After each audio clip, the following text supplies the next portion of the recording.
more touchdowns than Sills. On the ground, Crawford. Big 12's leading rusher with a first down and room to run. Past the 30 and finally knocked out of bounds around the 40. The senior out of Hurricane, West Virginia. And Molina able to put it through. Still, he goes, probably not. I'm married to the kid. Clear of loose trouble once again. Wait. He's got the first Stop. down. Slides out towards. Stop. Cut. Stop. What are you doing, man? We're going to watch the highlights. We are not. Hey. You leave Jack alone here. We're going to watch the highlights, Mikey. We're going to watch it, huh? We ain't doing this again. Nope. Come on now. Ain't no way. All right. Go on.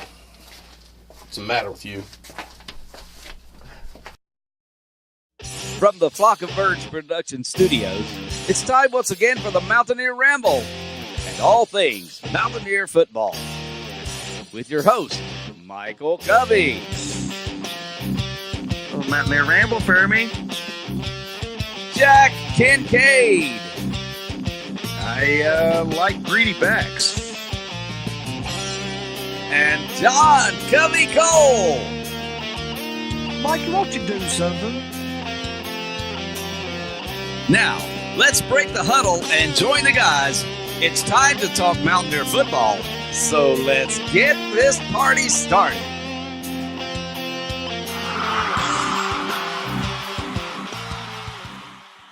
What's up, guys? Welcome back to the Mountaineer Ramble. As always, I'm your host, John Covey Cole, Jack Kincaid, Michael Covey with me here today.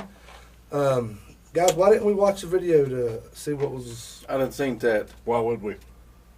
Maybe pick apart what was going on. Pick apart. Eh. You mean like Did it bad tackling, Yeah. absence of special teams, and this strange this idea that I don't know. Mikey, you see my screwdriver around here? I feel like screwing something that's going around. Well, I guess you make a good point there. There's no use in, what's the old saying, no use in beating a dead horse. I used to crying over spilled Guinness. Look, man, it's difficult when you tackle poorly, you refuse to play special teams, and you already know going in you are not going to get favorable calls. That will not happen for us. It doesn't even happen for us at home. Right. So, very difficult to win a game that way. There's a lot of people out there talking about, you talked about the calls just now. There's a lot of people out there saying the referees cost us this game. That wasn't what entirely cost us this game. There was a couple calls. They wasn't that playing was special questionable. teams for us. So. Their special teams was lights out first half of the game. First 4 out of 5. Inside the punts, 5. They inside the 5-yard line. Yeah. And we was moving the ball. That that shows because we got a lot, 508 total yards to their 406. Killed them, outplayed them. Oh, Yeah, we did. We totally Outplayed did. them on offense. You didn't play them enough. You didn't outplay them enough on offense to offset. Yeah, and I give it to the defense up front. Kept us in the game. Kept us very close. It was nice to have David Ben Long don't back. break, David Long you was know? great. David Long was great, but even at the end of the game, David Long misses a crucial tackle on Kenny Hill. Yep. And Kenny Hill, looks like he's good. You talking about the little bull crap pass they Right. did? Campers on in there. I will give him credit for getting over there to where he seen what was going on and he tried to get over there and make a play. No, he did. He didn't make the play. He missed the tackle. You got to wrap him up, man. Got to wrap him up. And that's the quarterback. Giovanni Stewart, I was impressed with him last week against Kansas, or 2 weeks ago, rather. He's shown his greenness this week, we'll say that. Same thing with, Giovanni Stewart, he's the one that blocked the guy into Marcus Sims on that punt. Look, That's man. a rough play. Look, I mean, it's go what back do you and do look there? at it. What Well, do you do there? go back and look at it. You got a fair catch called. You've got a guy that they say got blocked into our receiver negating fair catch. I'm sorry if I'm going down the field and turning like this. I'm in the act of still going towards the receiving guy, but I turn around and run into him backwards. Okay, I mean you can see when our guy picks him up. I mean it's not really a block. He doesn't know what the heck this guy's doing, right? That's a screw job, dude. It's a screw job and a half. It's even worse when you come around and you see they showed the angle one time and then they didn't show it again. it literally hits that guy's forearm. It It doesn't hit a hand. It does that. It drops right in the pocket, first. man. It does hit the TCU player first. It's impossible. Back to what you said. You're not going to get those calls. Not gonna get that call. As a Mountaineer, you're not going to get those calls. I've never seen it twice though. Man, that was something. I've never seen two bad ones on one play like that. And then they come up and that was their first touchdown, wasn't it? Yeah, that led to 7 points, and then when Greer threw the interception with Sims, that miscommunication there, that led to 7 points. You know, you never want to see Mike missed the field goal. That's 17 points. You never want to see that, but you know what? I would rather see them go down, take a poke, and sometimes your receivers fall. Sometimes they trip. Sometimes they just flat out screw up. You know, I mean, I'd rather that happen than be too conservative on offense. What about the late hit that got negated against Steelers there in the fourth quarter? You guys agree with that? In the hold? No, the late hit. Oh, outside. Yeah. They called it, and they picked it up. They picked it up. See, I agreed with him at first. Then I watched the replay. He made first contact with him out of bounds. My dad and I are sitting there, and it's like, well, you can't tell from that angle. You know, he could have been inbound still. You look back, the only person that's got a better angle than the camera angle we got from the reverse was that referee that threw the flag. Exactly. He wiped it off. And do whatever. He's like, no, man, I got TCU in my pick'ems this week. Yeah, no, we can't do that. Can't do that. Bottom line, the referees, terrible. I think there's an agenda there. But unwritten rule, man. And you referenced it there a second ago, but the pass interference call on Sills to end the game. What a joke. I looked at that play so many times, Jack, Mikey. I've looked at that play so many times. If anything, it should have been dual penalties. If you wanted to call a penalty, it should have been dual penalties. Sure, offset. They were fighting for the football. David Sills says, no, I'm going to get it. And he got it. Next thing you know. Yeah. It's pretty obvious. Did you see today somebody went back and cut it up? I saw it on Facebox out there. Our guy that caught the interception down there. Elijah Battle. Yeah. Battle's foot, left foot down. Oh, yeah. Left foot way down. Oh, yeah. Left foot way down, ball pinned. That one, this is the way I look at that one. I can understand how you might call that incomplete because it was iffy. But on the field. On the field, exactly. On the field, they called it interception. Yep. There has to be indisputable evidence to overturn that call. Yep. And that was just too iffy of a bang-bang play. You cannot. You slow it down enough, you see it. There's nothing to it. I mean, the ball doesn't even he doesn't even bobble the ball until the other foot is down out of bounds. And, I mean, the play's over then. You know, I mean, the play's over with the left foot in. Special teams, Mike Molina, I guess he told Coach he wanted to kick the ball off one time. He's like, hey, Evan Staley's not doing a job. Let me try He's kicking it out of bounds. Who goes in? He kicks the ball out of bounds. That was late in the game. That was crucial. Can we maybe go and I don't want to cut off the Fighting Falcons season or nothing, but could we go down and maybe make an offer to Fairmont State's kicker? Just get him. I mean, can we get a guy that kicks the ball out of bounds? Is that too much to ask for? Something. I seen earlier.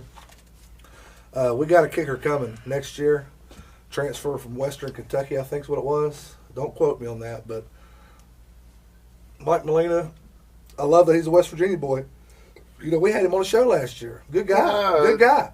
Good guy. But having a bad year. He's having a horrible year. I don't know what's going on, but he missed the field goal. That's 3 points left out there, and then the two turnovers, 17 points. We outplayed TCU. We just did not play as mistake-free as TCU did. That's fine. That's what that's why we lost the game. The referees made some crappy calls, but like you said, Jack, that's always going to happen. Yeah. As a Mountaineer, you got to know that's going to happen. I know it's going to happen. That's just to be expected. Yeah. Yep. I wish it wasn't, but it is. But the defense seemed like they played a lot better this week, having Long back as opposed to what they did in prior weeks. I definitely think the first half defense was pretty solid. First they were. I mean, but I'll tell you right now, spoiler alert, disappointment of the week, WU tackling. Okay, now maybe that's most of the second half. You could say they're tired, winter, whatever. Tackling is it's the most run important block part tackle of the game. Yeah, it's. I mean, you will not win a game if you tackle poorly. That doesn't happen. So yeah, that's my disappointment of the week. I mean, everybody. I looked for it today. How many yards after first contact TCU had? It had to be probably half. A lot. Half of what they got. Okay, those guys aren't bad. Okay, they're not a 5-0 But the thing is, we're better. That's the heartbreaker. Yeah. Yep. We are better. Those guys aren't better than Virginia Tech, at least week 1. Right. They're not. Sorry. No. They're not. Those guys aren't better than Oklahoma, even though. Yeah, speaking of Oklahoma, Up in that cyclone. Crawford, go ahead, drop a couple more points here. Crawford got his 100 yards, 19 carries. Yes, he does. Why not give him the ball, 25, 28 yards? Why does Petaway You got get all the Petaway, reps? you got Petaway, you got McCoy out there. They had like 4 or 5, 8 rushes apiece for like 10, 12 yards. Why? Well, punishment. No, I don't think it's right. I'm not the head coach, but every time Crawford comes out and bobbles a ball or goes to a near fumble, and one time he did fumble, the ball was blown dead, he's getting punished for that. And I don't know what the dynamic there is. I don't believe in that personally. I'm going to quote a good friend of mine. Don't mess with my football. A good friend of mine said that earlier this season, I believe. I know him. Don't mess with my football. Yeah. Well, I mean, it was different context, but sure. Yeah, you know what I'm saying? Well, I understand that. Also, Justin Crawford, don't fumble my football. Don't fumble the football. I've been loving that draw all year. Him and Greg's been doing. Woo, Crawford got too Scared excited. me. It scared Wait me. for the ball, son. Then go. Yeah. Yeah. It's not going to work, man. No, you can't cannot do that. pull that stuff. If you're going to run that draw, you have to have discipline on that draw. Luckily, we didn't lose it. Yeah. But like you said, that was. And look. I'm all for, you make a mistake out there. The worst thing to do is think about it too long. Right. Yeah. I mean, get up, fire again. Make up for it the next play. Yeah. It's what I always heard all my career. And the thing is, those guys, I think they seem like they've got enough football acumen that they can shake it off. I've never liked that idea. You go out there and fumble, you're gonna hit some bench for a while. To me, that's probably the worst thing to do. Last year, when back-to-back drives, Skylar got banged up. Back-to-back drives. One play, we have William Crest come in. He fumbles the ball. The next drive, Chugunov throws an interception. They didn't play hardly no more at all after that in the season. Right. That kills you. I mean, you get your chance, you go out there and blow it. What do you do? Well, not only that, but those guys. To me, that's getting out of rhythm. What Crawford was doing, you saw the hand slap bobbles and stuff like that, and misplacement and things like that. Maybe slow it down a second. Maybe take a time out there once you see he's struggling like that. How about Greer with his elusiveness in the backfield? He was all slippery and spinning and flipping. And one more thing. He learned how to slide this week. That looked great. I'm sitting there, slide, kid, slide. Please slide. Please slide. He done got up with Maisie. Maisie done told him to he think. learned I tell you one thing. I want to get off the rest of the show, but how about that horse collar? Oh my gosh! No call. Not surprised. No call. Nobody's talking about that, but that's a great point. But it went back to what's his name? Trickett. Breaking his dab our neck. Broke his neck with it. Same scumbag Texas team down there that is supposed to be the Christian team in Texas. Yeah. Look. I don't like them to begin with, but for everybody we've played in this god awful league that we're in, they are the worst. Absolute worst. Worst sports, just totally worst. I mean they're not Pitt caliber, right? But who is?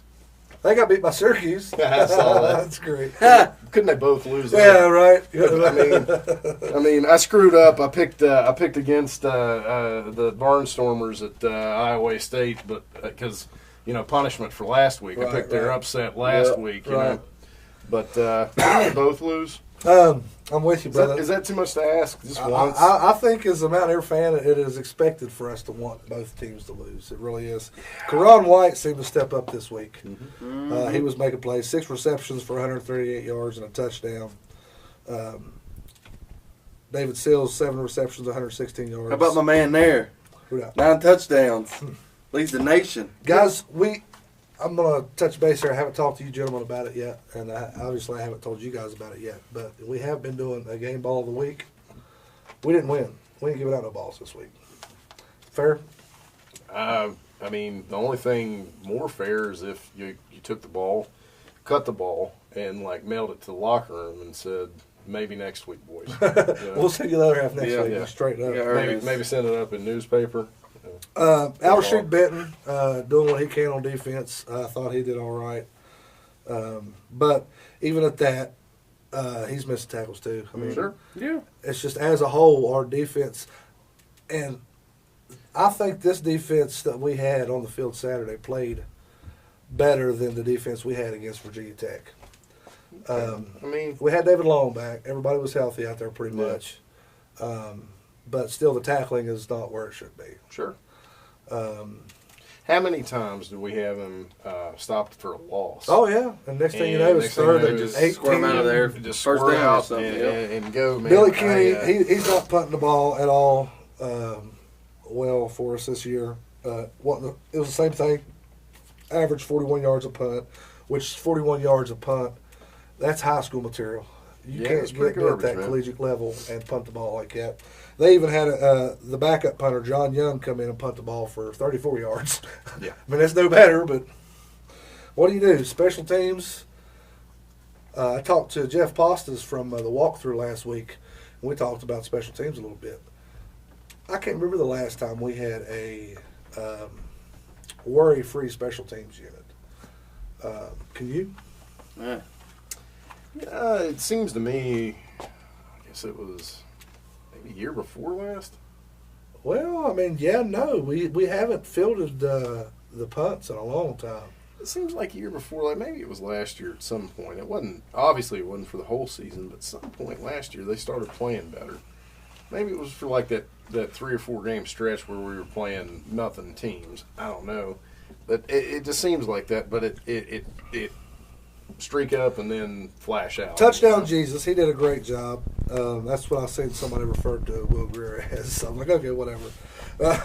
Wow. But he did an all right job. 25 for 45, 366 yards, 3 touchdowns, interception. You know what the stats does not show, but the rest of the nation sees, guys? That we lost. Our 2 losses this year, Virginia Tech and TCU. Both games had a chance to drive down the field at the game. Yep. You know, David Sills' bullcrap pass interference, skull aside. The great ones find a way. You know what I'm saying? I guess. I don't know, man. Show me something, Greer. We need you in the stretch, man.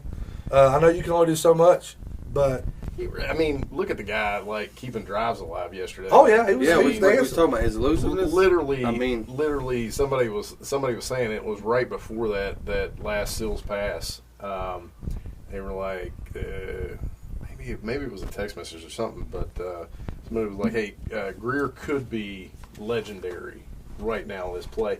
The fact is, he connects, we catch, and they take it away from us. I'm sorry. Yeah, I mean, imagine how the players felt on that. You know, man. What do we do now? Yeah, I just 3rd and 18. Come on, 4th and 18. Come on, man. You know, you can say whatever, man. Good God, like these guys really were in that game right up until that moment. They were there. You know, I mean, they kept coming back. I was talking to you gentlemen. We didn't go Facebook Live this week, but I was talking to you gentlemen throughout the game. And is that who that was? Yeah, that was me. But you know, they Mountaineer say, "We ain't done yet." The TCU go down the field score. Mountaineer said, "We ain't done yet. We just run out of time, man." No, I mean, they did everything we asked them to. Yeah. Get out there and you really. I would have liked to see got it taken away from you. Run the ball a little better. We only had 142 rushing yards, and they had 170. I would have liked to have seen us get 200, 250 yards rushing. But Petaway and Kennedy McCoy just couldn't get the gears turning. Well, I get that, and you know we were at a mismatch for them up front. Oh, totally. I think the announcer said that they were averaging 50 pounds more than our line. Oh, yeah. It was noticeable. Yeah. Now, we did a fair job on the line like that. The protection wasn't terrible all day. And Greer, to his credit, I mean, he only got blindsided that one time. Yeah. You know, That was a good play. Texada or whatever, you know. I mean, That dude was all over the place. Texarkana. He was. Texarkana. I mean, Taquito, I whatever mean, his name was. I mean, he couldn't cover anybody all day No, without interference. Or, Yeah. you know, They and then that one interference, I give it to him. That's exactly what he should have done because that was 6. You know, a lot of people don't realize this, but you know we only had 2 penalties in that game. Wow. Matt Jones holding call in the first quarter, Yeah. and then that bullcrap call on David Sills. Wow. Right. So Discipline football. we played good football. We just couldn't get it done in the end, and bottom line, that's what it's about. I'll tell you, going back to the running game, instead of trying to do, you know, that buck off tackle and things like that, I'd like to see us spread it out just a little bit more. I saw Iowa State do this the other day against Oklahoma and getting guys in space. Now, I don't want to see. We don't have the staff to do it like we did it with Tavon, Right. and the little bumps and goes and things like that. But definitely need to look at running edges a little bit more instead of, you know, it seemed like every 3 or 4 run plays we ran into like a quagmire right there, and you know. Bottom line, fellas, we lost the game. There's no use in. Nobody's arguing with you about that, John. Yeah. I hate We to haven't mention established it, that but much. I think we should go ahead and move forward. We got Texas Tech this week. You think so, Counselor? Let's move forward. Be like Rafiki on Lion King. Leave the past in the past. So, that being said, let's take a quick break, and we'll come right back and talk a little bit about the Big 12. No matter how cold it is outside, you can keep warm and toasty inside with a quality-built, super efficient York furnace that's backed by the strongest warranties available. It's just another way we install confidence. Call R&R Comfort Systems today and ask about the York 10-year parts and labor warranty.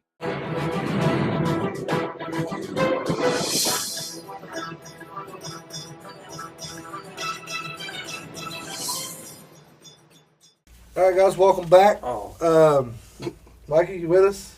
I am now, It's a little but headbanging. what we It's doing? all right. Well, Texas Tech dropping 65 on Kansas. That's how you beat Kansas like that. It is.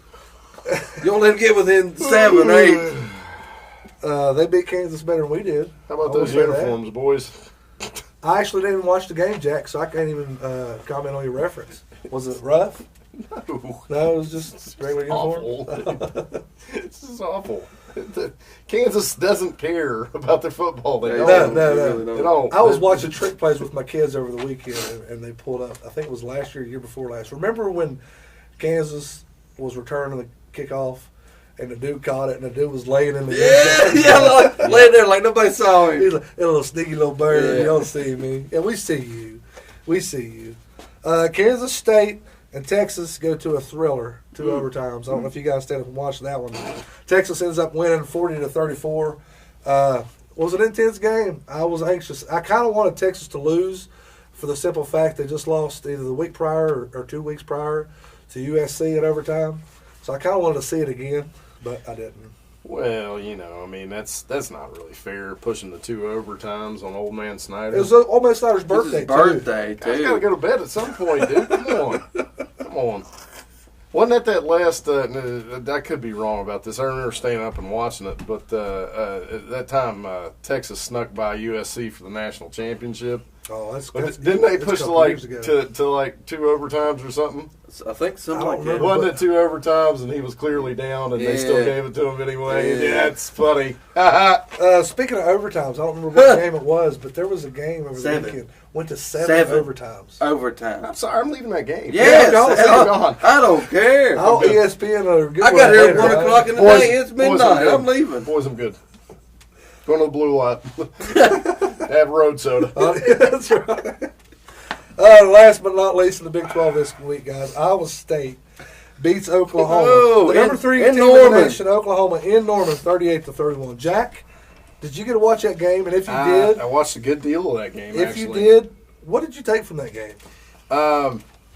Iowa State is much better getting their backs and their receivers in space than they are going conventionally, straight up run Marcel blocking, anything Lazard, like that is Lazard's pretty good. Yeah. He was pretty good last year.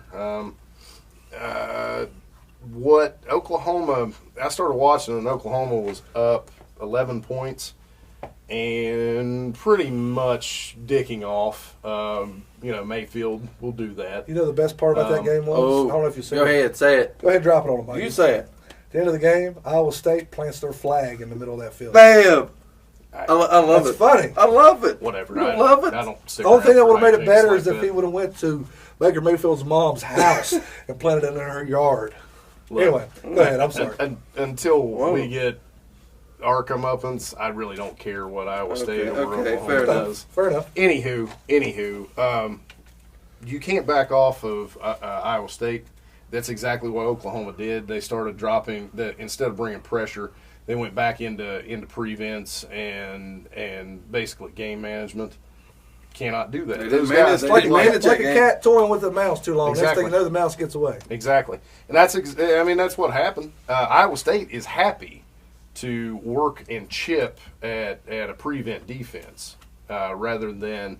I mean, Oklahoma. You talk about a mismatch with us and TCU.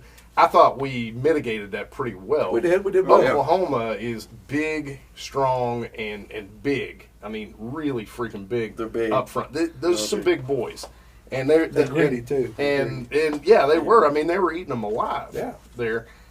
The idea that they got to, I don't know, midway, I guess at the end of the third, and try to put it in cruise control. That's what lost them That'll the get game. you. You got to play 4 quarters, man. Yeah. And Iowa State's that kind of team. Like if you don't, they This got that is- Rocky this gene is- in them. This is my take, guys. We got Oklahoma State losing to TCU. We got Oklahoma losing to Iowa State. But I don't know what's going on in the Big 12. Texas Tech obviously is better than what people thought they were coming into the season. Defense is. Why is that? Okay. Well, they're set at 4-1 right now. I didn't expect that. They lost by 7 points to Oklahoma State. So But who's Oklahoma State though? This is what I'm saying. I dare anyone to tell me that there's a more competitive conference right now than the Big 12. But like out the whole field last week, we beat each other up, and then got a couple losses, so don't none of us make a playoff. So there's that. Who's the best team in the Big 12? Right now, I'd have to say TCU. Yeah. I'd hate to. On paper anyway. Who in the top 5 doesn't absolutely make a snuff film out of TCU? Well, you got Georgia, you got Clemson, you got Alabama, Well, Ohio State. Ohio State. I don't even know if they're there anymore. Didn't they lose? They took it out on Maryland. yeah. Oh, yeah. Poor Turtle. Kind of bad. Turtle soup. But that's a good point. I mean, we play competitive ball with ourselves, Yeah. I mean, we go through a meat grinder in a league that nobody cares about. right? Get beat all to crap, and then come this ridiculous college football playoff, and we're I don't know, kind of out there ass in the breeze, honestly. Yeah. Yep. We'll go ahead and run through this, guys. We all picked our games last week. Phil was here with us. Everybody got the Texas Tech game right. We thought everybody got the Oklahoma game wrong. Yeah. The purple team, Phil and Jack said the purple team was going to win. Me and Mikey said Texas. We was right on that. And Phil said TCU was going to win, and the rest of us said the Mountaineers was going to win. So there was essentially a 3-way tie this week between Mikey, myself, and Phil. Yeah, Phil knew not to show up this week. Yeah. Yeah. In the horn frost. He knew not to come back around here. He didn't burn his bridges up in here. Took his vodka and went home. Took his vodka and went home. Now we'll have Phil back again sometime. It's a good time to have him on. He's good people. I said it last week. I'm gonna say it again, guys. I don't know what's going on in the Big 12, but I don't really care. We just got to win the next game. Those are the 2 best things you've said all season. I don't know what's going on in the Big 12, and I don't care. We got to win the next game. Yeah, sure. Yeah, we got to win the next game. At this point, about that. I don't care about Guess what? the We got to win playoffs. out the whole We rest did. of the season. We How did. about that? Oklahoma be damned. We coming for you. Well, I seen a sign at game day. I was watching it a little bit to see what was going on there at Fort Worth before the game, and there was a sign that said That's okay. Anybody else? We don't want Bama. I was like, that's fine. Yeah, I've seen that. That's fine. I've seen another one. I'll give it to him. It said, I'm assuming it's a TCU fan. It said, not our couches. I seen one over there spelled it wrong. I can't remember what it was, but I was like, they spelled it wrong. I'm glad you guys got something out of that. Every time I looked up, they had a TCU person in cowboy boots getting them polished. Yeah. Like that was like an hour and a half of it. You guys paid for purple stitch boots. You did that. I'm like $300. You don't need them polished. Yeah, you did that. Guys, let's go ahead and take a quick commercial break and come back with Mikey's Fun Bits. The Mountaineer Ramble, sponsored in part by El Mariachi, Mexican restaurant and cantina on Airport Road in Beaver. Open 7 days a week, offering a mouth-watering array of delicious Mexican cuisine. Stop by and see Jay and Jose, and you'll see for yourself why El Mariachi was voted the best Mexican restaurant in southern West Virginia. El Mariachi will spice up your day. It's time once again for Mikey's Fun Bits.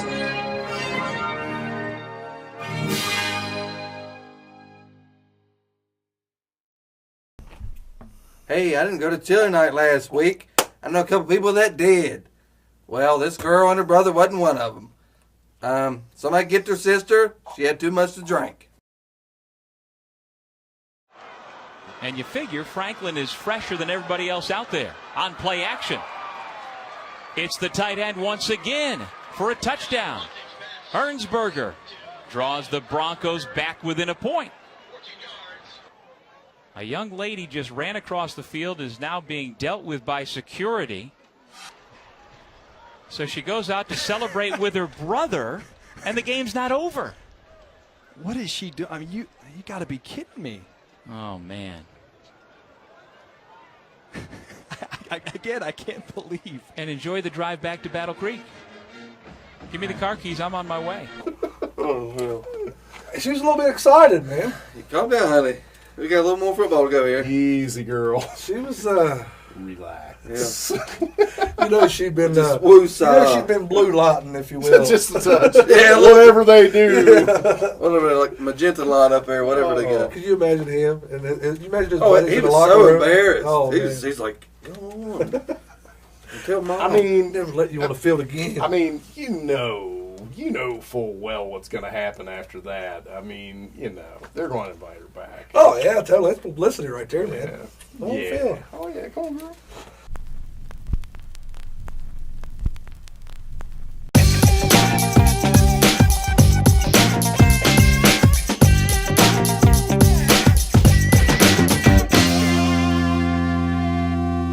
Guys, we got Bo Orlando on the line today. Bo, how you been, brother? Hey, what's up, Johnny? How you doing, brother? I'm doing pretty good. Trying to get over at Loss there Saturday. It was kind of rough, but Yeah, you and me both. A little frustrated for me being a coach and for so long. But what are you gonna do? Yeah. You mentioned it. You're a coach. What did you see from that game Saturday that you would have done differently on defense? I mean that's hard to say, as a coach. I mean, and you're down there coaching, and not to criticize Tony or anything like that. But I don't know. I mean, it's just as a whole. I mean, I definitely think we outplayed them, just like we outplayed Virginia Tech. Oh yeah. We just couldn't get the ball in the end zone and score any points, and the fair catch where the fumble. Just a couple key plays, they come back and bite you. I mean, you got to play. You got to play disciplined football, and plays like that in big games, especially special teams is a big thing, and it came back to bite us. They were flipping the field on us, and it was rough. It really was. What do I say that again? I said they kept flipping the field on us, and their punter was a lot more better, if you will, than. I tell you, it was funny. The punter was killing them. The field position, we couldn't get anything. We did that. Tom Tupa did that to us when I think it was my junior or sophomore year. Went to Ohio State to play, and Tom Tupa was a punter because he's a friend of mine. We played in the league together. But he did the same thing. I remember we started inside our 10-yard line like 4 or 5 times. Yep, it's rough, man. It was death. And when you play a very good team and have to go 90 yards, I mean that's a lot of room for error there. Like you said, we played good football. It's just it's hard to continuously drive down the field 90 yards. You know what I mean? Oh, no doubt. I mean, like I said, and we were there first half. We definitely outplayed them. They didn't, impress me, the team that beat Oklahoma State. And even in the end, I mean, you got to think about this. They had one really, really big pass play. The other one, they had to run a trick play to score on us. Oh, yeah. I mean, they weren't really doing anything on us. We were holding them pretty good, but anytime you got to do trick plays to score, you got to do something. You got to go in the bag. I'm with you, man. Whenever I seen them run that play, I was like, yeah, they scored, but they're scared. Yeah, they're scared. Yeah, they were worried because they weren't moving the ball like we were. Every time we'd get it, we'd move it up and down, and like even in the end. But I think penalties really came back to bite us in the ass, and some mistakes on special teams, and that like you said, you can sit there after the game as a coach or as a spectator and say this, but during the game, indeed, he's a battle. I mean, Tony does a great job with our defense. I mean, we lost a lot of guys last year. Some things like tackling, I don't think we tackled very well. No. I mean, that's just something.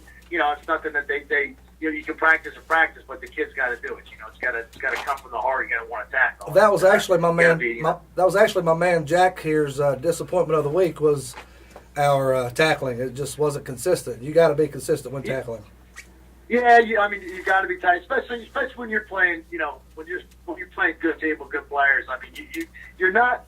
You're not going to stop people completely. You're never going to stop completely. You just got to have to outscore or do some things to slow them down. But you got to. You got to. It all comes back. I know the game's really, really different than the times that we played, but it all comes back to fundamentals. It all comes back to tackling, technique. I look for the defensive back and the linebackers. I look for technique, running to the shoulder, cutting off, just doing some things that from day one that it's been football ever since football was invented. But the kids don't seem to do it these days. They kind of get away from that a little bit. Well, they've been playing Madden on the PlayStation too long. They're trying to do the hit stick, and they're not wrapping them up. Yeah, if you don't knock them out, if you don't do something, you can't. You being that graphic on there. Yeah, you being from Pennsylvania, Bo, I got to ask you. Whenever you come to Morgantown, were you recruited by Pitt?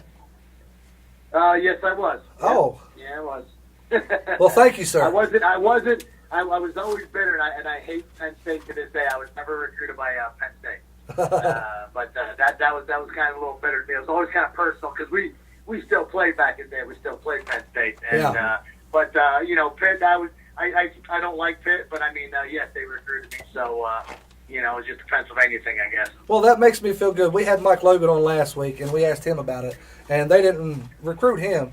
It makes me feel good. Really? Yeah, they didn't recruit him, but it makes me feel good knowing that you were from Pennsylvania, and they did recruit you, and you said, eat shit, Pitt, I'm going to the WVU Mountaineers. I love it. Yeah, most definitely. And I have a great story there. Where I was with Ironhead Haywood. We took our same visits. Oh, wow. And the equipment guys come. When I came out, I'm not a very big guy now, but when I came out of high school, I was probably a whopping 175 or 155 pounds when I went to Morgantown, my freshman year. So as the equipment guy is going over everything with the parents and everything, he's going like that, and he points to me and says, "We have all special things for kickers," and he's like pointing at me, meaning that I'm a kicker, and I'm like, "Oh yeah." So I always when we went to Pitt or when we played Pitt, I kind of held that a little personal against the guy. Bo said, "I got your kicker right here." You'll know Bo. Yeah, I'll give you a little kicker for you. Bo, you don't happen to know any kickers you could send us, do you?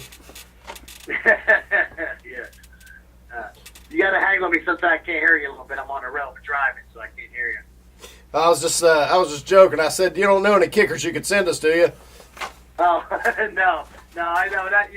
That hurt that little chip shot there, but I'm sure he'll come back. And we've had some good runs in the past decade with kickers.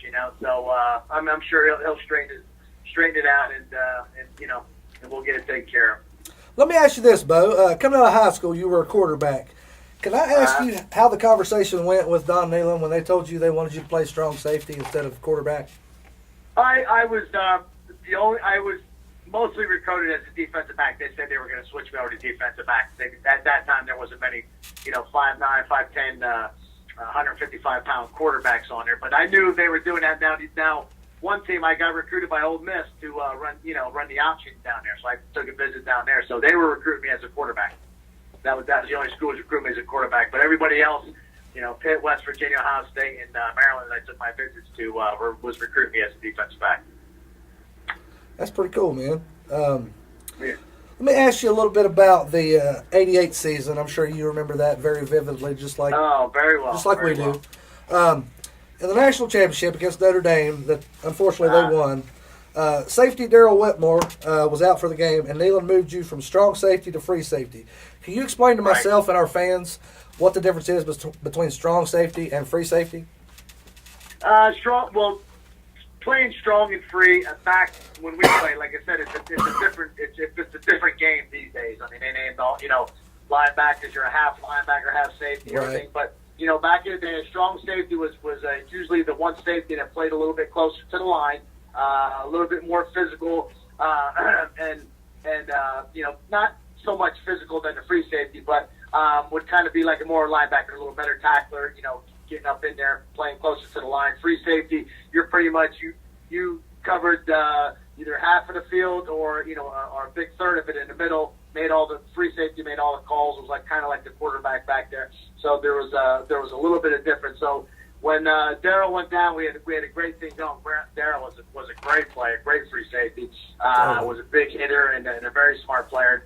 When he went down, Lawrence Drumgold, the backup, at that time they thought the best backup to come in was the strong, so they moved me to free because I used to be a free safety. Because I came in as a free and then I moved down to strong in my later years. So they thought that was the best combination, so that's why they wanted to do that. But it's funny because Bob Shaw, I see Bob Shaw, who was our coordinator. He married a girl from, his daughter married a guy from Allentown and coached up here. I coached against him, so I see Bob, quite a bit. And he said he didn't want to move me over. He wanted to keep me at strong because of Notre Dame's running. But but I guess the coaching staff, they all went in and thought that was going to be best for the team. Well, I seen where Don Neyland was quoted saying that was one of the first mistakes of that ball game is whenever he made the decision to move you. I guess they felt like you would have been more utilized in your normal position. Right, in the running game. But that's hindsight. Like I said, at the time, I forget. I can't remember who my backup on free is. But, as a coach, when, I was coaching defensive backs, and when one of my guys go down, I pick the next best guy, whether they're a safety or a corner, and try to rearrange and put my best four guys on the field. So at the time, we thought that was the best move the coaches did. But, like I said, it's hindsight. If everybody had all the answers, we would sit here talking about we'd be national champs. Well, Nick Saban said earlier this season at a press conference, he kind of blew up on a reporter, and he's like, "Why do we even play the games? You guys know what's going to happen before we even play." Nicky Joe. He's funny story. He's the one that drafted. He was my very first coach in the NFL. Oh wow! Yeah, nice. And a funny story about that when I was running for I wasn't invited to the combine. I was just hoping to get a free agent trial, but a couple of the scouts came over to the Shell building. That's where we used to run in the wintertime, and my name wasn't even on the list. So I asked the guy, "Hey, can I run for you?" So I ended up running for these scouts, and I ran a 40 time, and the guy comes over to me. He's like, "What's your name again?" And I just, said, "Bro," and I said, "Can you run again for me?" So I ran again. Here, someone had down for me as a time as 4.75. And I ran 4.4. I think I ran 4.47 and 4.48. And he was like, looking at his paper. I'm like, I never ran a 4.75. I know that. So, long story short, I think it was about 2 weeks later, Coach Neal called me and said, Nick said, Coach Saban from the Houston Oilers is going to come and work you out. Did a personal workout. So it was just me and him out in the field.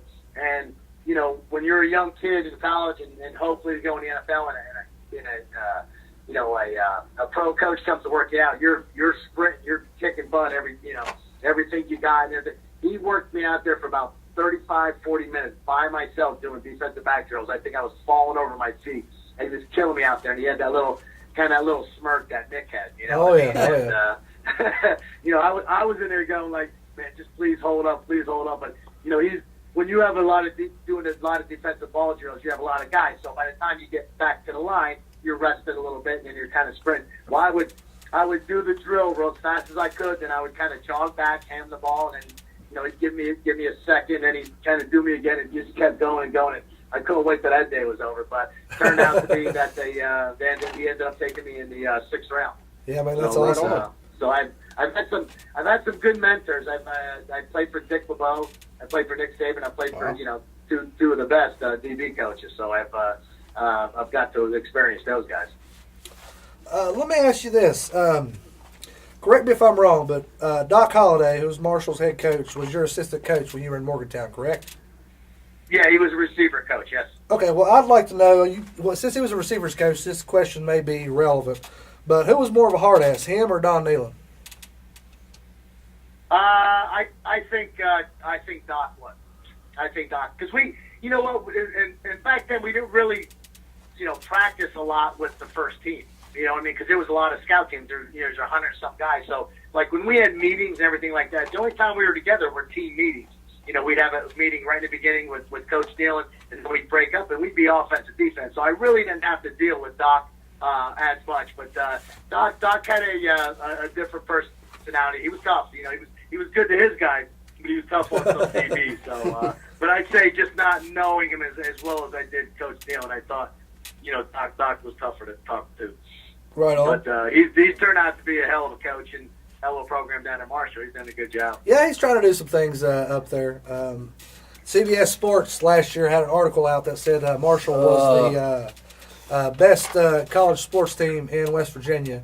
That kind of upset us Mountaineer fans a little bit. You know what I'm saying? Yeah, That's not too good. There's back when we were playing, we wanted to play Marshall, and they wouldn't have a game with us and this and that. So I don't know what happened. They finally got to play, but I would have liked to play them back in our day. Oh, I bet, man. Different. It's always nice to have that in-state rivalry. For me, oh my God, it's just like the Penn States. I mean, the Big 12 is great because that's where we had to go, and I understand all the four big conferences and yada yada yada. But I mean, if they would have formed, West Virginia, Pitt, Penn State, Boston College, Maryland, Notre Dame at the time was independent. I mean, we would have had a hell of a conference. And I mean, I think back in the Big East days, that was great football. It would have been a great conference. You won't get that argument against me, buddy, because I'm with you, man. I believe that 120%. We mourn the Big East every day. Yeah. Well, not only that too. It's geography-wise. I mean, just you had teams going away games were big. Now it's kind of tough going to Texas, Oklahoma State, but it is what it is, and it's a big business these days, which is greatly understood. But back then, I mean that would have been a fantastic league. I mean, just trying and you could have went to every game was in driving distance. See, that's one of the biggest harps for me in the Big 12. I'm sure my colleagues here would agree. But there's no rivalry in the Big 12 for us. Yeah, we played these guys. We've been there for, 6-7 years now. But there's no rivalry there. It's just not the same as the Pitts, as the Penn States, just a lot of Boston Colleges, and Syracuses. Yeah, that's very true. I don't think we do have a rivalry in the Big 12. I don't feel like we play. I just think there's a lot of big games, and each year, Oklahoma State comes out of blue, and Texas is tops, and Oklahoma. So there's never really a rival like that. I remember, that was it. Playing Penn State, that was hatred. You know what I mean?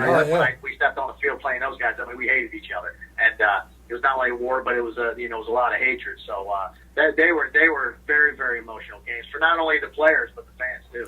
That's another big thing about the Big 12 for the fans. Traveling, it may take its toll on the team, but they got to fly to where they're going. I know they got to adjust to the time difference sometimes, but that's really where it hits home is the fans. And traveling to these games is pretty much impossible considering Iowa State is the closest one. It's like 1,000 miles. Oh, no doubt. And when you're, it's just like someone, like those teams coming into Morgantown. They're coming, from out west, and they're coming into Morgantown where they hear the horror stories, and it's a tough place to play. And that goes for those guys too. But it would be nice if it was closer because then our fans could come on the away games and give you a little bit of support. We always loved when we went to away games and we had, that section in the end zone and a couple thousand people cheering. I mean, it keeps you going. But, now it's tough. And I still think we have a great following from, we do, considering, we do. We still have a great following, but there should be a lot more of them. I agree 120%, brother. Could you tell me who the biggest jokester or prankster was back when you played with the Mountaineers? Outstanding was Major Harris. Major Harris was hilarious.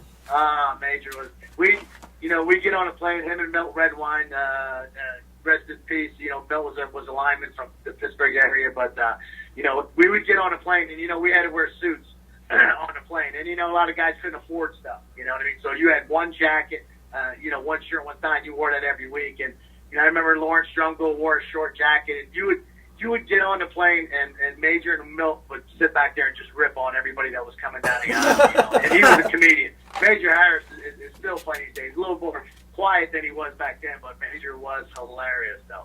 He was so funny. We had a lot of jokesters on the team, and that's how you have to kind of get by. I mean, there's a lot of camaraderie in football. There's a lot of good times. There's a lot of bad times. I mean, when you're out there, killing each other in spring ball, hitting and hitting during the season and practicing every day in the cold weather. I mean, it's not the best, but there's nothing like when you come up with a big win, in front of 60, 70,000 and all those guys. I mean, I know I can speak of us, and I can't hear you. There was no ratio. I mean, we were very, very close on and off the field, and even to this day, we're all very close. And it was just a special thing. And like when we beat Syracuse and came out and did that lap, I mean, it felt like your feet didn't even hit the ground. Like the fans stayed out there about a half an hour after the game, and just appreciation like that. I mean, there's nothing like. I've played basketball and baseball and everything, but there's nothing like playing football and a camaraderie of the guys. Yeah, you're absolutely right. A lot of fans may not see that, and I'm sure they've heard it a million times. But being on a football team is like being in a family. It really is. I mean, you got no doubt. It's such an emotional game, and being a coach and a player and a father. I mean, I've always told people that I coach, like if you're not going to be emotional. If you can't be emotional and be impressed with the game, don't play at all. Exactly. Because that's how we play. You know what I mean? Hi, I'm Dale Sparks, and you're not. Live from Morgantown. I have no idea what we're doing here, but I'm having fun doing it. But we're busy here at All Pro Photography, making frames, making photos, cutting mats, doing all the work that you need for those framing projects at your home or your office or your car. A lot of people put frames in their cars. I know you don't believe me, but you drive around and you'll see people having framed pictures in their cars. Whatever your needs are at All Pro Photography and Framing, we can handle it. Let me ask you this about when you got drafted to the NFL. You played at the Steelers, you played with the Chargers, you played with the Oilers, and you played with the Bengals. Which city was your favorite place to live? Well, I'll tell you what, I was in Cincinnati for 2 years. I was in San Diego for a year. Houston I was there for 6 years, and I was in Pittsburgh my last year. Obviously, I mean, I wish I would have stayed more. I love the Rooney family as far as owners. I think the Rooney family were the best people to play for. I wish I would have spent more time there, and being so close to Morgantown and being so close to my hometown. But Houston probably for me was kind of like my home. I mean, I played a lot. I played 6 years. I was there the longest, and probably had the truest friends in Houston. Necessarily wasn't the best city to live in. I mean, it was a big city, but. Just as far as like doing everything with the other athletes and everything like that, I'd call probably Houston my home, really. That makes sense. You was there a good while. I got a funny on my little boy. I told him earlier that I was going to talk to Bo Orlando tonight on the show, and he said, "Was he a Mountaineer?" I said, "Well, he was." I said, "He played in the NFL." He said, "Ooh, who did he play for?" And I started naming off the teams he played for, and I mentioned the Oilers, and he said, "Oilers? What is that?" Yeah, exactly. That's why I was supposed to, I'd go and, I don't do as much as I did before, but, talking to schools and, you mentioned Oilers, kids look at you like, who the hell are the Oilers, and I when the Titans, they moved, and, the Oilers, so, but you know what, I guess I saw something the other day on in Facebook, but I didn't see him wearing it. I heard Texas A&M was going to do a tribute to the Oilers and wear our colors. Oh, really? The Oilers colors. Okay. I saw it on Facebook, and I think it was true. I don't think it was a false statement. But they were saying something that the Texas A&M in some game was going to wear, the Oilers colors, which I thought it was awesome. Because a couple of the Oilers players that I play with are on Facebook, and everybody was kind of sending it to each other. But I've yet to see it. But I thought that was kind of neat because I love the baby blue. Oh, I mean, yeah. that was the colors back in the day. I don't know if you know it or not, but everything that is on Facebook is totally true. There's no ifs, ands, or buts about it. Yeah, exactly. Gotta happen. But we're going to ask you one more question, brother, and we'll get out your ear, man. We really appreciate you coming on the show with us here this evening. Oh, no problem, man. This is kind of a difficult question, but we'd like to ask it to most of the defensive guys we have come on the show. Who was the most difficult player you ever had to defend, college or pro? College or pros?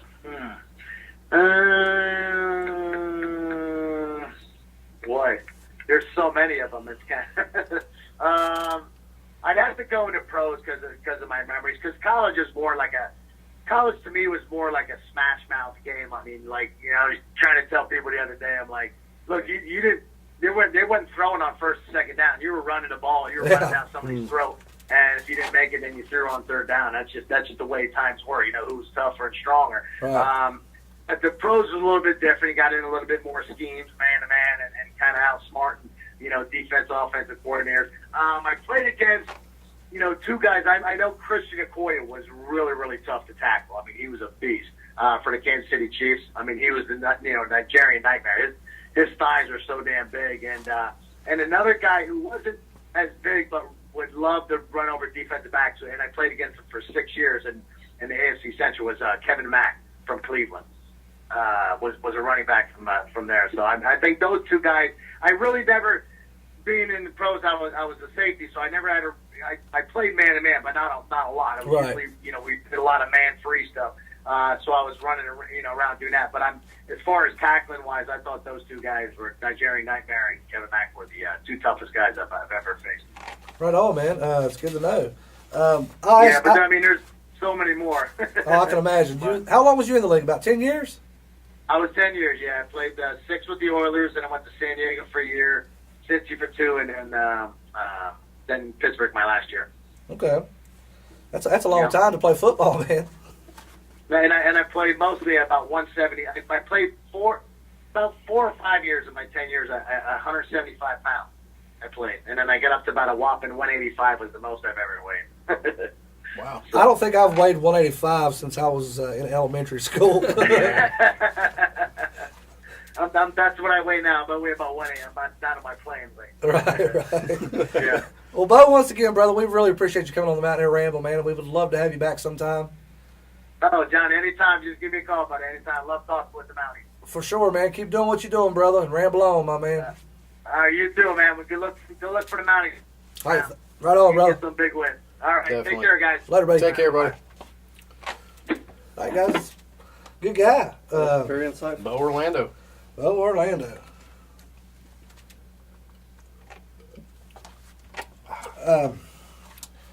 It's always great. If you guys are tuning into the show for the first time, this is a regular occurrence with us. We try to reach out to former players to get them on the show to talk about what's going on with them, what they think about the product, get some stories from the inside from back in the day.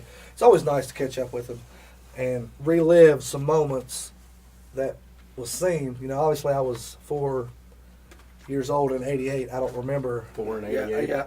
I was not a person. Michael was not even a person. I wasn't a person yet. But, you know, it's... God, I remember that day. When I wasn't a person?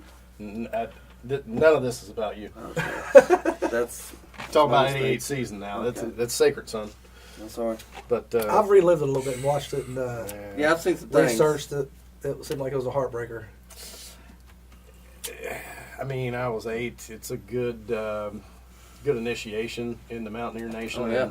and the bad romance that it is. So, yeah, no, it's a great thing we do if you're new to the show and all that. I mean, it's actually really what Mountaineer Nation is, minus that damn 7 Nation Army song. But you don't like that? Oh, that's fun. John, that's fun, Jack. How many years as a season ticket holder did I have to sit there and do that? That's fun, Jack. I go back to shaking. Just stop. The camaraderie of it, Jack. Just stop it. We're a family. Bo just told you we're a family. Stop it. We're 7 Nation Army together. Yeah. No. Would you rather play no music or just not that? I mean, pick something else. I mean, You know, hey, there's a bunch of songs that happen every But- year. Why don't we do something else? Update. Try something Update. new. I guess that one sounds the best with 60,000 people Throw out singing the Zune, you know. Speaking of 60,000 people seeing it, did you guys see where Florida's stadium Tom Petty paid tribute to Yeah, Tom Petty and that's played? pretty awesome. That is, That that's was pretty awesome. nice. If you guys haven't seen that, check it out. It's pretty awesome. They sing Walk Back Down throughout the stadium, and it's pretty intense. About the best thing Florida's got. It's about the best thing they got. Yeah. Rough season. Yeah. It's that flying F. It's god awful. UF. We appreciate that quarterback that you guys let go. Yeah. Thank you. you. That. PEDs. Thanks. Hey, sometimes rules work. And we just stacked another one from that Jack Allison kid. I think he's from Florida as well, isn't he? Miami? Is it Miami? If I'm correct, yeah. Last time I checked, Mikey, Miami's in Florida. Am I right, Yeah, Jack? I thought we was talking about University of Florida, bud. I mean, come on now. I mean, look, I'll say it like I say it to any young recruit. Shut up, get in the van. Shut up, get in the van.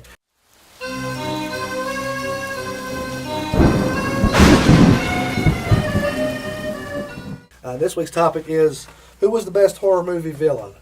Once again, as most of our questions goes, this is a preference, so to speak. Yeah, I had somebody tell me earlier, the Tall Man. Tall Man's wicked. The Tall Man's an alien, so, I mean, kind of got to... To me, you lose points if you're an alien. Lose points as Not sure if I know the Tall Man. I got a good buddy that has met and hung out with Reg a couple times. He's pretty awesome, too. Had Jack Nicholson in The Shining. Ooh. No. I don't want to hurt you. No. I'm just going to bash your brains in. Yeah. Look. Just bash them right to the end. Look, anybody that's ever been married. Oh, I can relate to that. I can relate to this. Come here, I just want to talk. You gonna shut We somebody gonna up? argue. You gonna shut somebody up in a ski resort on a mountain for what, 3-4 months? Come on, man. You're asking for this? Another one of our fans, guys, David Sotelo. He I hope I pronounced that right. He follows us pretty regularly, but he said Ronald Reagan in Bedtime for Bonzo, and he said yes, it was a horror movie. I'm not familiar with the film, so I can't really reference it. You guys ever heard of it? Mm-mm. I've heard of that. I've never bothered to watch it. Yeah. You know, you know of my thoughts of Ronaldus Magnus. So I mean, I don't know what he's getting at there. I had another fan, Andrew Croy. Ask anyone in the Big 12. It was Carl Joseph. Woo! I love it. Here we go. I love it. You know, they killed a man in Texas. I don't know if you guys knew that. I think we got a winner. I think we got a winner. Yeah. Phil Taylor, you know, our good buddy Phil, Yeah. that likes to hang out with Horned Frog people. Likes that purple. Likes that purple. He picked Jigsaw, which is a pretty good pick. I guess. It's played out, in my opinion. Yeah, well, points off for that because it happened after 2000 or whatever. You know. Jimmy Reed said the refs who called the WVU game. Or them. Or them. Ooh, spitting that white and black hot fire. I thought I had some good material until our fans started Yeah, talking. that's all guys. right, man. Listen to y'all. Look at you Look go. at you doing things. Man. Doing things. You know, you always got the traditional Freddy Krueger's, Pinhead, Jason, Chucky, Yeah. Michael Myers, Pennywise. Pennywise is a clown. Clowns don't frighten me. Marsupials. Do you know who Twisty the Clown is? Have you seen him? I don't like clowns, John. Twisty They the Clown. don't do He's anything. Oh, American Horror Story. He's intense. He's pretty gnarly. Check him out. Yeah, okay. He got some old rusty scissors, man. Yeah, sure won't. His jaw's cut Don't off. care. Jaws cut off. Like, Stuck like okay, this. okay. Kind of like the Joker. Gosh. He listens to smooth jazz. Yeah, okay. Uh-huh. Offbeat, you know. So did Cliff Huxtable. That's it. You gotta watch him Cliff Boys. The Huxtable guys. Nah, but I mean, you know, it's going to come down to your heavy hitters. I mean, some people like Mike Myers the best. I was never a big fan of Mike Myers. I like Zombies Mike Myers better than I like classic Mike Myers. Oh, yeah. That's yeah. preference. Yeah, I probably agree with that. White Horse in the second zombie Halloween film, even though that's completely made up. Wow, that's a great story right there. Like you're just so mad, you have to kill something. You gotta kill it. You have to. Anything moving, just Right. take it out. Jason's, you know, he's a legend. He is. Great and creative. I don't like the modern incarnations of it. I like the classics. I think that a lot of times you'll have that because just leave it alone. I mean, it's not broke. Why try to But they're fix remaking everything nowadays. Yeah. They'll run out of stuff. They're Yeah. like, well, I've got to do something. And you got to understand. being an 80s kid, obviously I'm biased, but we had the zenith where we had great horror films, funny sitcoms, boxing about every turn. Things just don't happen. Like every couple of years, you got a Rocky movie or a Rambo movie or a Schwarzenegger movie. Or Nightmare on Elm Street. Right. And I mean, nobody's going to be more sadistically funny than Freddy. He's great at that. My pick's always been the only thing that would have made Freddy better is if the DMX song was playing while he was trying to kill somebody. Go to sleep, die, mother, die. It's Eminem and DMX. Time's up. Close your eyes. Go to sleep. I got you. Good song. 6 feet deep. Yeah, that's the depth. Good job. You with me, Jack? Yeah, I joined the Army to get away from things like that. Sorry. But my pick's always been Pinhead. He's good. He's was good. hell. The one-liners, which aren't funny, they're more like one-liners a man like me would say. Pain. How dare you say the word? Right. We have such great suffering to show you. Yeah, things like that. Chucky never did it for me. I know some people out there are scared of Chucky. I think it's good for people that play with dolls and stuff like that. It's great for kids. It's great to scare kids. Yeah. It's great to scare kids. It takes all types. Leatherface. I mean, or Leatherhead. Yeah, he scares the death out of me. He scares the words out of me. I give it. I mean, it's an art film. What about Captain Spaulding? Ooh, he's so funny though. He's so vulgar too. I love it. He's hilarious. You like how I talk, mother? No, sorry.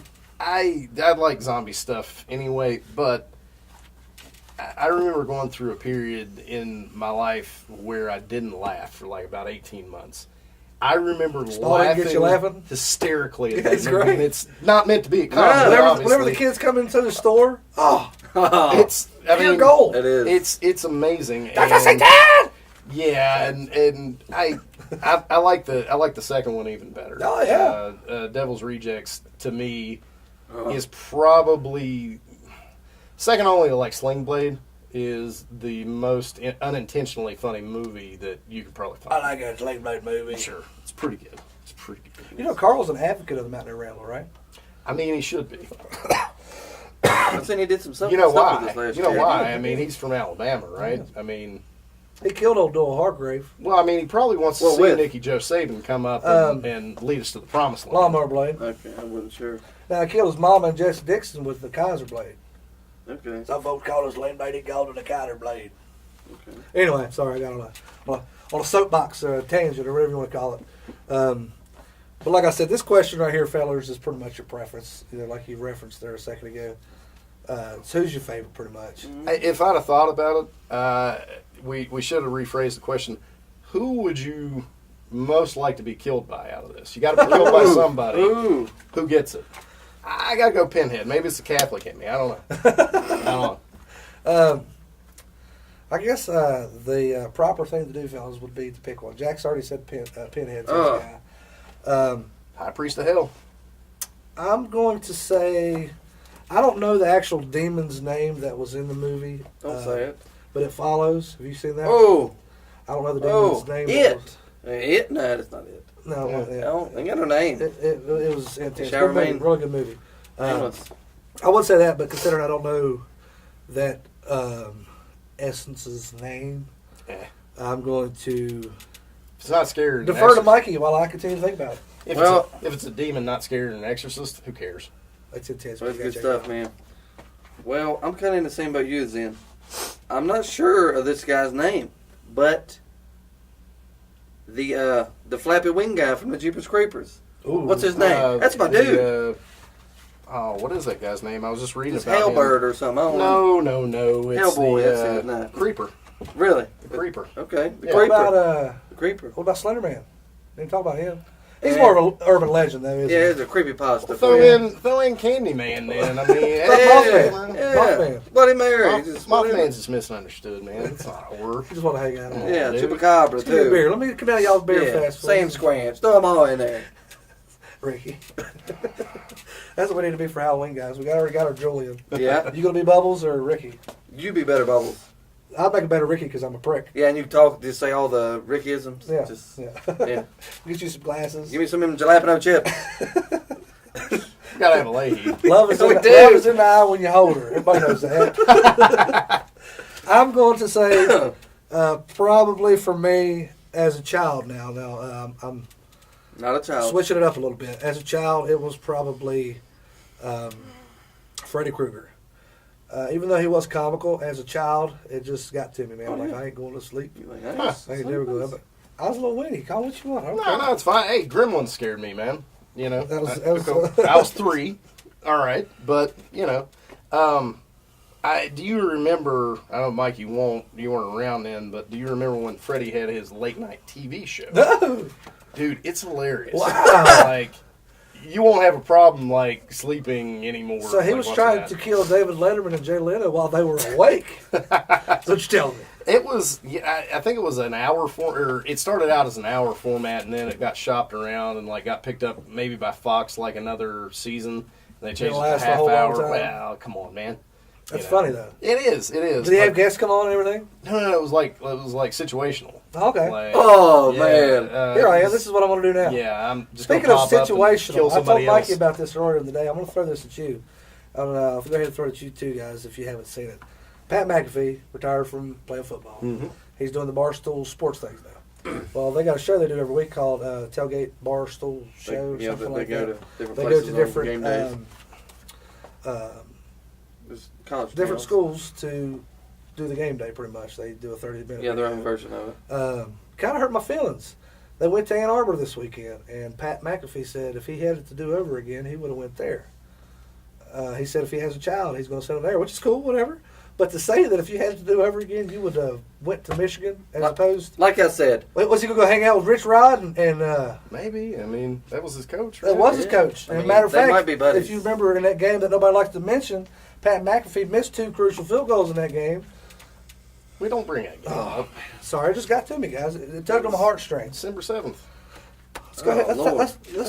Let's take a You all right? Let's take a nitro stat? No, let's take a break. We'll be right back. Hi, folks. It's Igor inviting you out to the Haunted Trail in Lake Stevens. Weekend starting October 13th through the 28th. Adults $6, kids 5 to 12 $3, and kids 4 and under are free.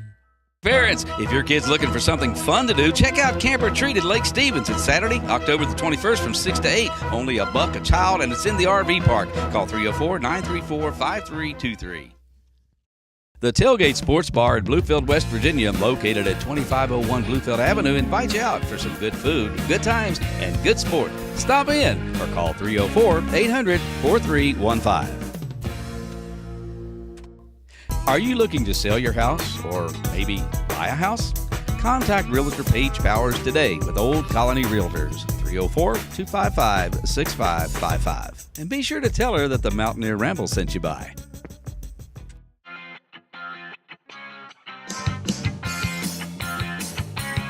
Hi, my name is Stephen P. New, attorney at law, and I'm a proud sponsor of the Mountaineer Ramble. I'm a sports fan, just like many of you.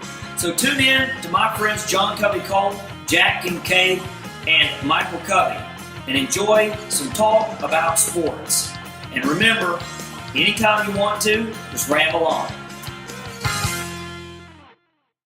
Guys, that's pretty much all I got. Jack, Mikey, you got anything? Bless the youngsters. Don't go to sleep. I could have a lot of things if I just have some money. I was broke. I had some money. That's what I used to tell my nieces. Yeah. I'm great at this. We're practicing. 1, 2, Freddy's coming for you. Sorry. That bothered you, huh? It did. I don't know if I'm going to sleep tonight, guys. You and Johnny Depp. No, Johnny Depp going to get Johnny Deep. 6 feet deep. That's the Depp. That's the Depp. Deep sleep? No, he ain't deep sleeping.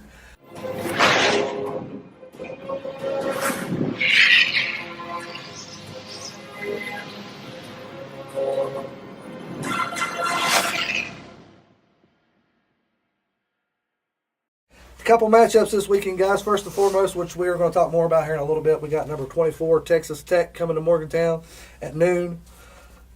Texas Tech sitting at 4-1, and we are sitting at 3-2 with a loss to Virginia Tech. And the Horned Frogs, Texas Tech's loss is against Oklahoma State. What do you see? Actually, we're going to save that game. That's right. I forgot we was going to talk about that a little bit more. We're going to break it down. So we'll go ahead and move forward to the 1-4 Kansas versus the 3-2 Iowa State, coming off a hot win against Oklahoma. Mikey, who you got and why? Buddy, I'll tell you what. I'm just playing.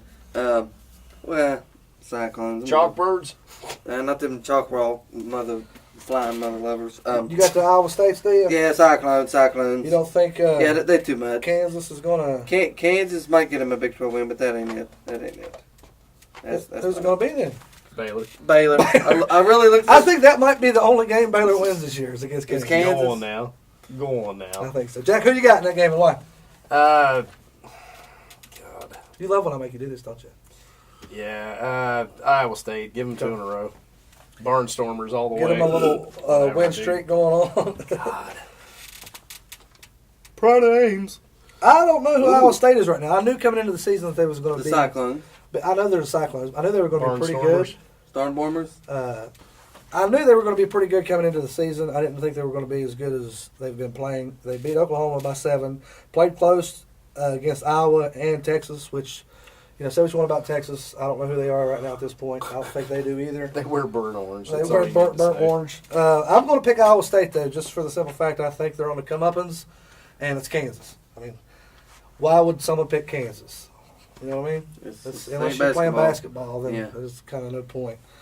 Next up, we got the number 6 team in the country, 5-0 TCU versus the 3-2 Kansas State Jayhawks. Kansas State Wildcats, I'm sorry. TCU has beaten Arkansas, Oklahoma State. Kansas State has lost to Vanderbilt and Texas. So there's a little bit of that. Jack, I'm going to start with you. Who you got in this game and why? Purple team. I don't care. Both of those purple teams. You got to pick one purple team. No. So you got Leatherface. Leatherhead. Woo! He gonna come in and wipe them all out. Okay. Leatherface is from Texas, so TCU. Okay, there you go. The logic. I love it. Mikey, what are you looking like? I'm kind of with my buddy over here. A purple team probably gonna win. Purple team. If the purple team don't win, something's wrong. Oh hell, K-State. You gonna try to go for upset, are you? K-State. I like it. K-State. Okay. TCU. It's going through their head. They didn't go Oklahoma State. We had them last week. God, we had them. Well, we outplayed them easily. I think Kansas State. I don't think so. Kansas State, they just got beat by Texas. And I don't think Texas is quite there yet. Kansas State's scoring a little bit of points, but I don't think they're going to score. Texas defense. I don't think Kansas State's going to be able to score a lot of points against Patterson's defense. Yeah, Texas defense is better. I'm going with TCU, fellas. Okay. Not so fast, if you will. Next up, we got the 0-5 Baylor Bears versus the number 14 Oklahoma State Cowboys sitting at 4-1. I want to start this one since I put you guys on the spot. Oklahoma State's only losses against TCU, which don't really matter in this league unless you're playing Baylor. Because I like I said, Kansas may beat Baylor this year in my opinion, but other than that, I don't see Baylor winning because they're getting ready to get to the meat of their schedule. Hold on, who was it they played close with? Oklahoma. Yeah, Oklahoma. But Baker Mayfield was sleeping. We talked a little bit about it. Yeah. I mean, well, the same way with us. I feel like we was kind of sleeping on Kansas. And then, you know what I mean? We show up. We were playing the infamous 2-quarter Mountaineer football. That's what we was doing. Like Washington State, the second half team. Mikey, who you got in that game and why? The Mullet Squad for sure. Okay, Jacko. Stillwater Cowpokes. Gotcha. I think if a man was to bet on Baylor right now at this point, I mean Baylor would win. Mm-hmm. It'd make all kind of money. I mean, give me a point spread. Yeah. Old Dad will make some money. Ooh, boy. Daddy likes the ponies, girls. Next matchup of the weekend, guys, which is the last Big 12 game of the weekend, is number 12, Oklahoma Sooners sitting at 4-1 against the 3-2 Texas. Oklahoma's lost to Iowa State, but they beat Ohio State. They barely beat Baylor by 8. So does that mean that Ohio State isn't that good, or Baylor? Ohio State's overrated. Ohio you think State so? is overrated. Exactly. But at the same I don't know, time, they committed a hate crime against Maryland. They did. And Maryland beat the brakes off Texas. So it's Texas lost to Maryland by 10 points, and they lost to USC by 3, which is close games. But yeah, no but you more know that victories. Maryland game really wasn't a close game. Like Texas, No, like, it most was a lot of better. the game, most of the game Maryland was in control of that, and they about coughed it up there and then pulled it back. But Mikey, I'm gonna start with you on this one, my man. Who do you got? Oklahoma or Texas, and why? That was really tough for me to pick. Oh, it is. Well, it always is. It's Red River Rivalry. How do you know what I was going to say? Oh, God. Anyway, like you said, that is that rivalry there. But if this helps you, they're playing in Texas. That's what I was. That does not help. Because Oklahoma is a better football team, but the Sooners, man, Sooners by a touchdown. Oh, Mr. Kincaid.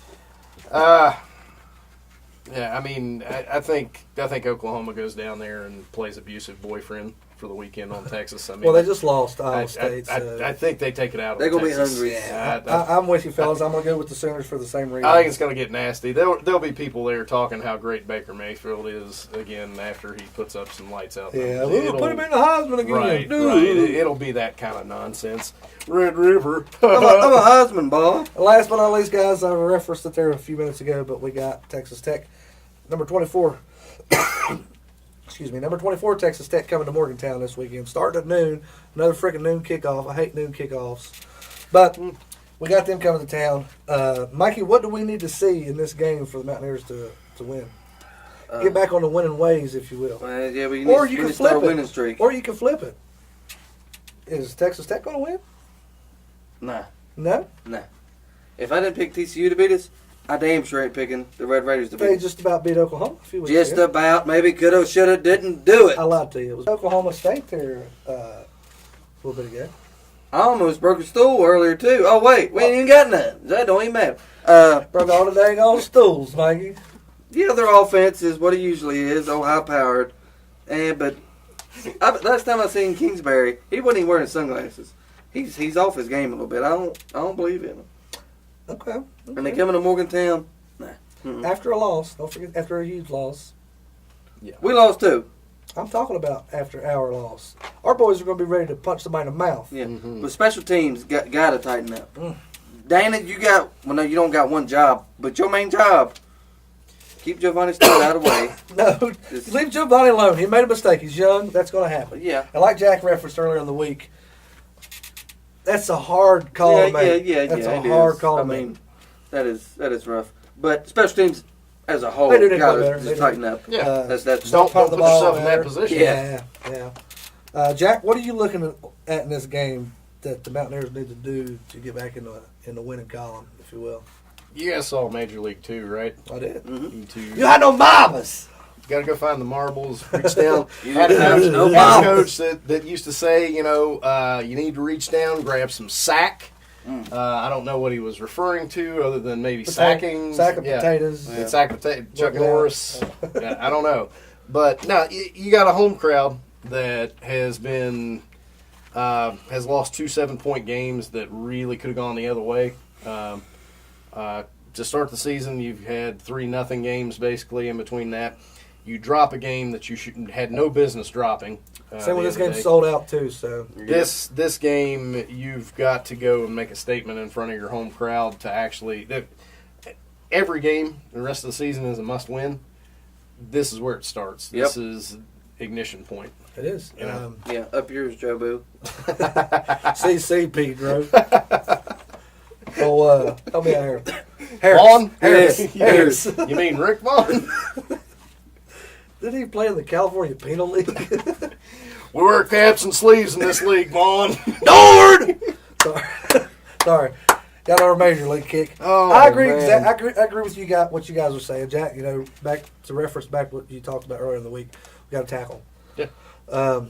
Texas Tech is going to throw the ball a lot, but we thought the same thing about Kansas. Look what Kansas come out and put on us. Yeah. Be ready to play football. Be ready to tackle. There's no more breaks, no more bye weeks. Don't lay back and give them a bunch of cushion to work with. Get up in their face, knock them around early. Yeah. Play, I hate the play loose and 5-10 yard fast. cushion. Yeah, don't do it. Hate it. That's what teams like Texas Tech and really a lot of these teams that don't have incredible size. That's what they prey on. Short, yeah. So you got to make a statement. You got to go out there and make an example out of these guys. Otherwise, you lose this game. I don't know, dude. I really don't. Yeah. You know what my problem is, guys? To this point in the season, we've played 5 games. I still don't know who this team is. I really don't. I've noticed that our 2 losses, we've had a chance to go down the field and win, and we didn't. And I can imagine as a fan how it feels for me. I can imagine how it feels for the players. And boys, yeah. Because that, obviously they want to win or they wouldn't be playing the sport. Like Bo mentioned earlier in the week, you got to have passion to play this sport. You got to have emotion. I don't know who this team is. I know special teams sucks. There's no way around it. Yeah. Which, realistically, we knew that was going to happen coming into the season. We didn't think Mike Molina was going to be as bad getting started as he has been. But he's not getting anything going. Yeah. Punting's crazy. What are we asking? What are we asking? Exactly. What do we want as a fan base? What do we realistically see? Do the things that other teams take for granted. Yep. Because we're a top 25 team that gets to the top 25 out of... We're sitting at 27 right now, so we didn't drop a hole far. But that don't matter. You got to win. End of the season, beginning of the season, we're a top 25 team. There aren't 25 other teams that, we're not going to get beat out for that. Perennially, we're top 25. Do the things the rest of the other 24 teams in that top 25 don't have a second thought about doing, like kickoffs. No, we're talking special teams on kickoffs. Go out of the end zone. Go out of the end zone every time. Or just keep it straight. Keep it in between. Go out of the end zone. I want it kicked out of the end zone every time. Every time. Just eliminate it, right? Punting. Just punt. For God's sakes, there's a kid probably in the stands that could probably compete right now. Yeah. I know those guys are better than what they put out. Right. There. I don't get it. I don't either. We knew defense was going to be suspect coming into the season. But the thing that really kills me is the best defense I've seen from our boys all year has been in our 2 losses. It seems like when they get up, they know that because they know they got to get. You got to get up for Gene. Every week. Look at that first half of Saturday. Oh, totally. That was on. They were on. It was all over it. I don't like. We say the defense is going to be suspect, but they're not suspect because they don't have talent.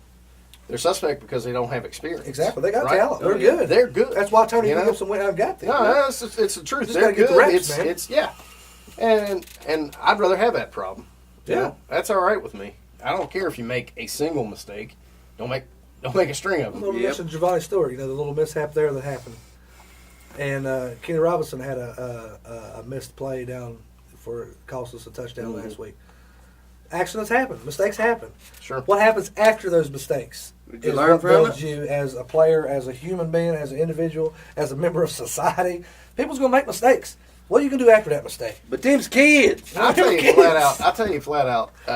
One thing I do want to see out of the defense that I haven't seen enough of this year, I want to see some more picks.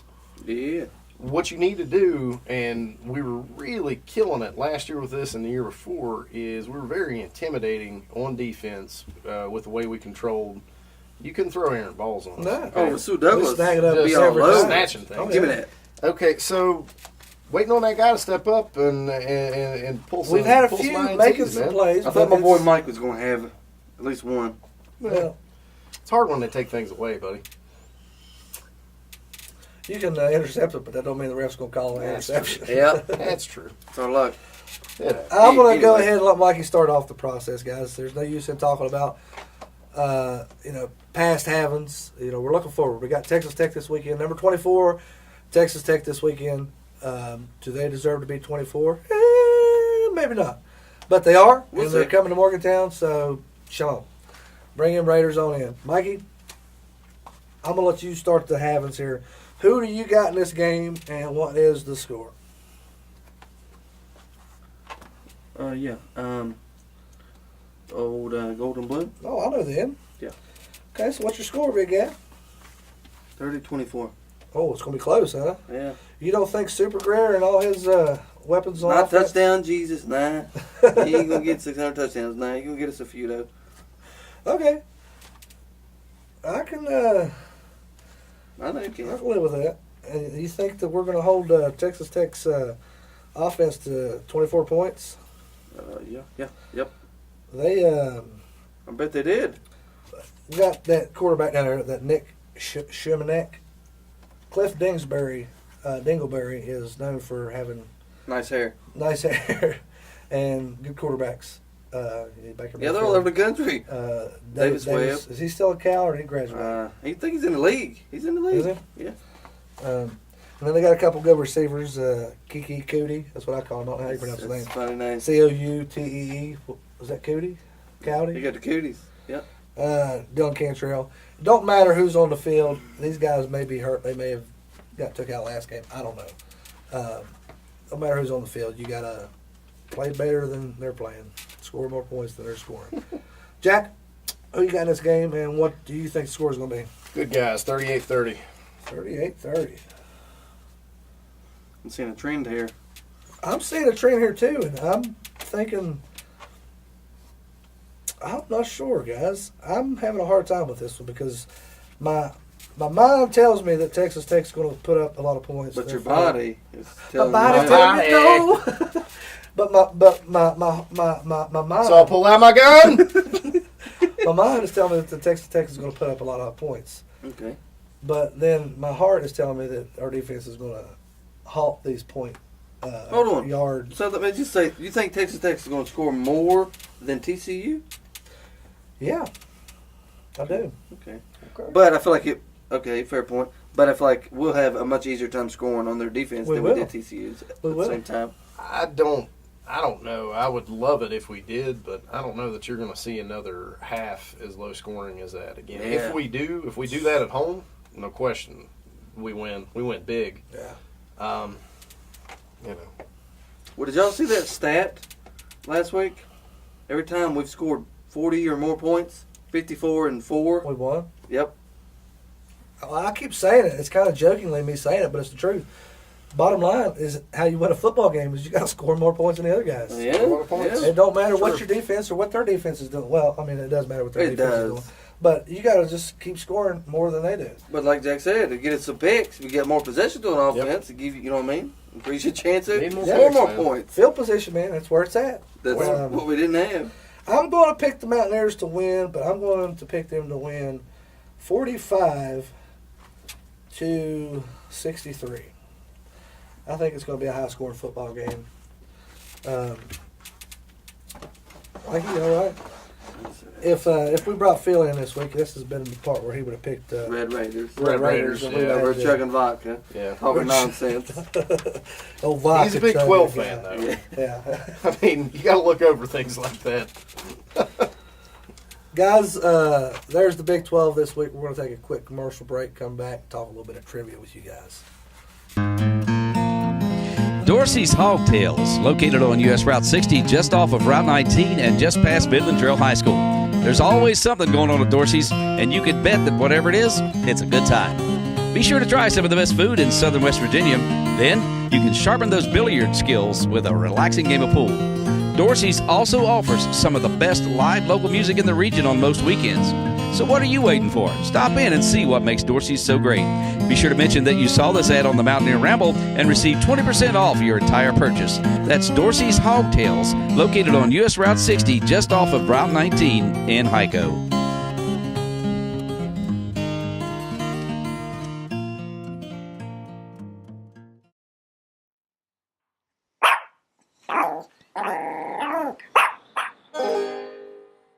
Come on down to the shops in the Ville in Whitesville, West Virginia. Open Monday through Friday from 10 a.m. to 5 p.m. Plenty of options to choose from here at Bad Dog Graphics and Embroidery. Pick from one of our many designs. Or if you'd like, get a customized t-shirt here at the shop. If you're needing 1, 20, or 200, we're here to serve you. But that's not all. We also offer embroidery work here at Bad Dog Graphics. We can also do customized decals as well. Need a banner for your next outdoor event? We've got you covered. About anything you can think of, bring it on in. We could probably customize it for you. And while you're here, go ahead and check out some of the other stores here at the shop, like Bev's Country Closet. They've got tarts, primitives, and so much more. Having computer or smartphone problems? Stop in and see Mountaineer Electronics while you're here. They'll get you lined out in a jiffy. You can also check out Beach Bum Tanning while you're here. Some of the best prices around.